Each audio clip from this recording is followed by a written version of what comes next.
Thomas the tank engine has worked his branch line for many years and knows it very well.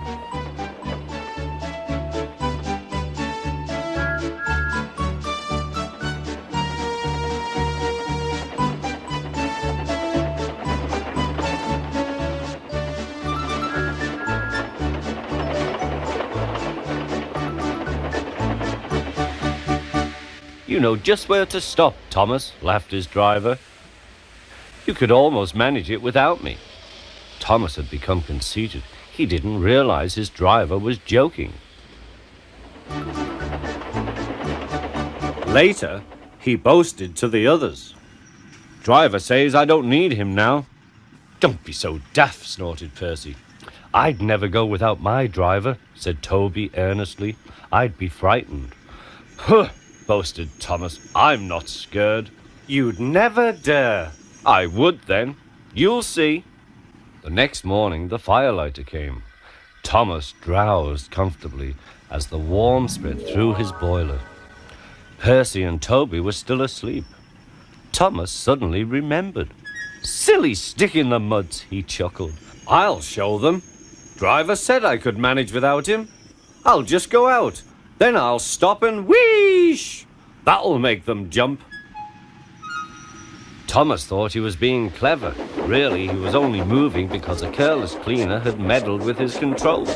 He soon found his mistake. He tried to wheesh, but he couldn't.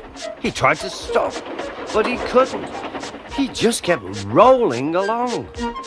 He didn't dare look at what was coming next. There was the station master's house. The station master was about to have breakfast. Horrors! Cried Thomas and shut his eyes. The house rocked. Broken glass tinkled. Plaster was everywhere. Thomas had collected a bush on his travels. He peered into the room through its leaves. He couldn't speak. The station master was furious. His wife picked up her plate. You miserable engine, she scolded. Just look what you've done to our breakfast. Now I shall have to cook some more. She banged the door. More plaster fell. This time it fell on Thomas. Thomas felt depressed. Workmen propped up the house with strong poles and laid rails through the garden. Meanwhile, Donald and Douglas arrived.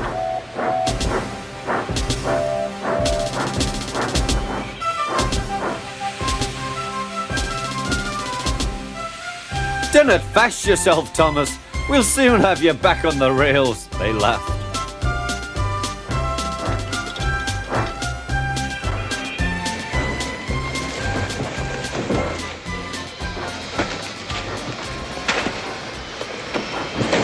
Donald and Douglas, puffing hard, managed to haul Thomas back to safety. Bits of fencing, the bush, and a broken window frame festooned his front, which was badly twisted. The twins laughed and left him. Thomas was in disgrace. There was worse to come.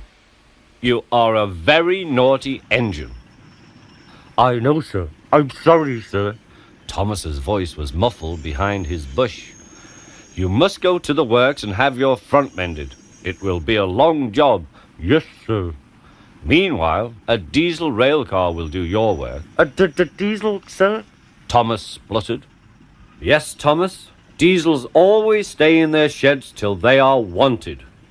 Diesels never gallivant off to breakfast in station masters' houses.